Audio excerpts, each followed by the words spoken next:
economic indicators, citing the increase in daily crude oil production to over 1.7 million barrels. President Tinubu also lauded recent reforms within the Navy, including the creation of specialized units such as the Special Operations Command and the Nigerian Navy Marines. He noted the operational launch of strategic naval bases like NNS Madueke and Naval Base Epe, alongside ongoing advancement in indigenous shipbuilding, testament to the Navy's growing self-reliance and innovation. Addressing the cadets, Matewale urged them to embody the core values of professionalism, teamwork, and integrity. He called on them to remain steadfast in loyalty and service to the nation. The minister further commended the Chief of Naval Staff, Vice Admiral Emmanuel Ikechukwu Ogala, for his strategic leadership and praised the commandant and staff of the Naval College.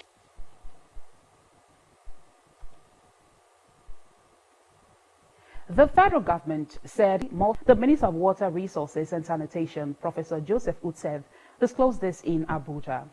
Professor Utsev explained that these achievements were part of efforts to achieve Sustainable Development Goal number 6.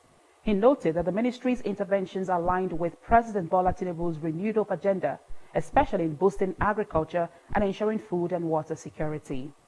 According to him, the government has inaugurated the Rafin Yashin Dam in Niger State, Odo Akpe Hydropower Dam in Kogi, and Almala Dam in Benue. He also announced the successful concessioning of the 40 megawatts Kanshimbila hydropower plant in Taraba and the integrated agro-allied cargo airport, which generated more than 7.1 billion naira as a commencement fee for the first 5 years into the federal concession account. On irrigation, the minister disclosed that 4 projects, which include the Bakalori and Dadin Kowa schemes in Zamfara and Gobe states, respectively, providing thousands of hectares of irrigated farmlands for dry season farming, have been completed. Professor Utsev also disclosed that 4 major water projects have been completed in Jigawa, Yobe, and the FCT, while 3 others in Gombe and Yobe were already at 90% completed. He also announced that 40 additional local government areas have attained open defecation-free status, bringing the total to 142 across the country.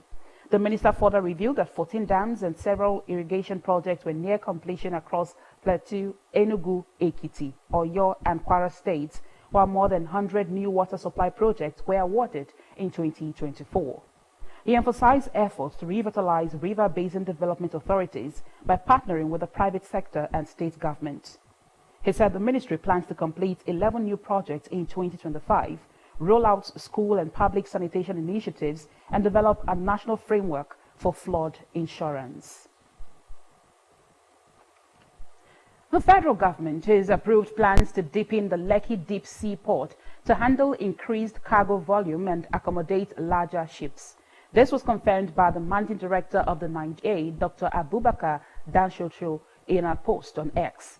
Danshoho, during a visit to the port, said the management intends to scale that Lekki port with its capacity to berth super post-Panamax-sized vessels. The move follows the endorsement of the dredging partnership between the NPA and Lekki Port by the Minister of Marine and Blue Economy, Mr. Adeboyega Oyetola. He noted the port's automation and rising transshipment volumes position it to serve regional landlocked nations. Dr. Danshoho emphasized the port's role in boosting export competitiveness, particularly for agro-products under AFCFTA. He commended the port management for sustaining superior performance and pledged continued NPA support to maximize its potential.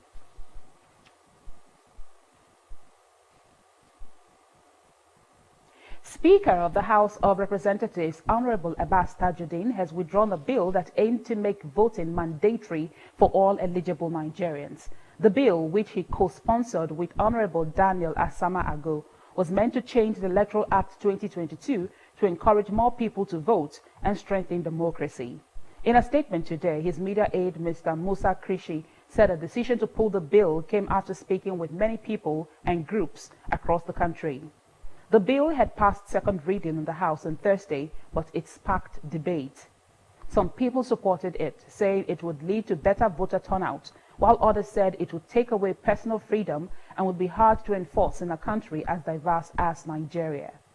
Honorable Abbas, however, pointed out that countries like Australia, Belgium, and Brazil have higher voter turnout thanks to compulsory voting, but stressed that Nigeria must find its own way that suits its people.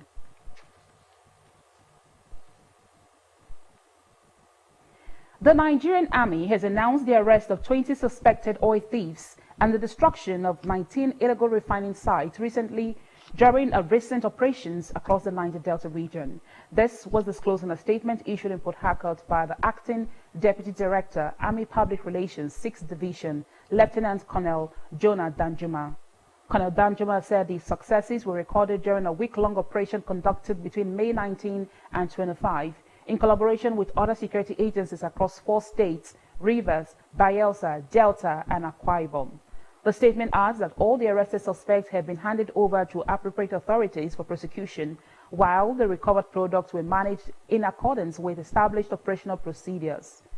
The General Officer commanding 6th Division, Nigerian Army, Major General Emmanuel Emeka, reiterated the Army's resolve to intensify efforts in identifying and dismantling other illegal refining sites across the region.